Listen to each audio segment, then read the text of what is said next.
Moving on to other stories. Following withdrawal of the suit against organized labor at the industrial court, the federal government has been advised to commence its planned deployment of palliatives to Nigerians to quickly cushion the effect of subsidy removal the masses are facing as the situation is becoming tough and worrisome on a daily basis. Correspondent Gabriel Odia filed in this report.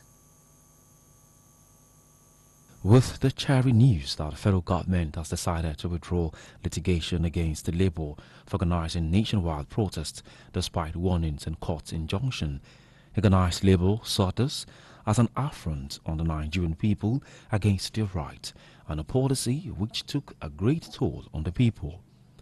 While the policy of subsidy removal became a source of worries for most people in the country, where many could barely breathe, the action of the federal government withdrawing its suit has been described as a step in the right direction, as they both will all go back to the negotiating table to plan deployment of palliatives. What the federal government has done, I think they have realized that it is better to toe the path of dialogue than taking a whole organized labor to court.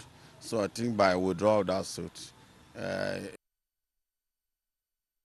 it has also shown that they're also interested in negotiation. That we'll go into negotiation with federal government. So now that they have accepted to withdraw the suit and listen to Labour, it's a good step in the right direction. And I'm sure with this, it shows clearly that they are going to accept certain conditions that will bring the plight of the masses under control. Leadership is supposed to be responsive for the yearnings and aspirations of the people. It's not a question of going back to look at the indices.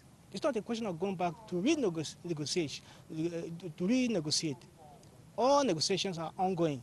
They should just follow the tenets. The people, however, observed that litigation would have been more disastrous given the continuous economic challenge in the country, which is biting hard on the people, while they noted that with no measures put in place by the federal government must stick to its promise. You know that it was at the initial stage, the federal government thought of disparatives.